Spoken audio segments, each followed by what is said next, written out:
মদিনায় এক অন্যরকম জীবন শুরু করল মুসলিমরা। নিজ ভূমি থেকে বিতাড়িত হয়েও মদিনার শাসক হলেন মহানবী হজরত মুহাম্মদ সাল্লাল্লাহু আলাইহি ওয়াসাল্লাম। এই সময় বদলে গেল কোরআনে আল্লাহর ভাষাও। মক্কায় যে কোরআন নাজিল হয় তাতে আল্লাহ মুসলিমদের উদ্দেশ্যে কথা বলেন, কিন্তু মদিনায় আল্লাহ সরাসরি মুসলিমদের সাথে কথা বলা শুরু করলেন। মদিনায় নির্মিত হলো বিখ্যাত মসজিদুল নববী। কিছু বর্ণনায় এসেছে মহানবী হজরত মুহাম্মদ সাল্লাল্লাহু আলাইহি ওয়াসাল্লাম যখন মদিনায় প্রবেশ করেন তখন মদিনাবাসী সবাই রাসূল সাল্লাল্লাহু আলাইহি ওয়াসাল্লামকে মেহমান হিসেবে রাখতে চায়। তারা রাসূল সাল্লাল্লাহু আলাইহি ওয়াসাল্লামের উটের লাগাম ধরে টানছিলেন তাদের বাসায় নিয়ে যাওয়ার জন্য। তখন মহানবী সাল্লাল্লাহু আলাইহি ওয়াসাল্লাম বলেন, এই উট কোথায় যাবে তা আল্লাহ নির্ধারণ করে রেখেছেন, তাই একে তার মতো চলতে দাও। সে উট একটি খালি জায়গায় বসে পড়ল। সেই জায়গাটি ছিল দুই এতিম শিশু। তারা এমনি জায়গাটিকে রাসূল সাল্লাল্লাহু আলাইহি ওয়াসাল্লামকে দিয়ে দিতে চাইলেন, কিন্তু রাসূল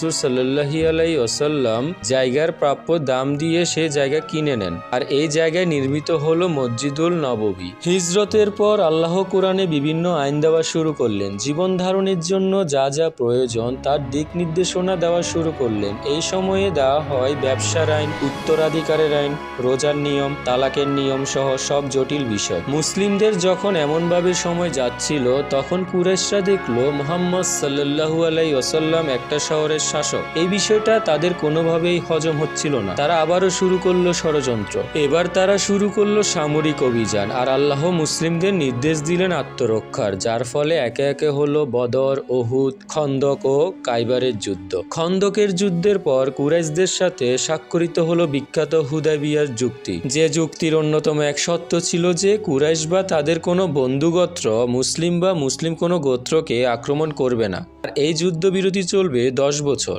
এই শান্তি চুক্তির পরে মুসলিমরা মদিনা থেকে প্রকাশ্যে মক্কায় গেলেন হজ করতে। সবাই ভালো থাকবেন, সুস্থ থাকবেন, আল্লাহ হাফেজ।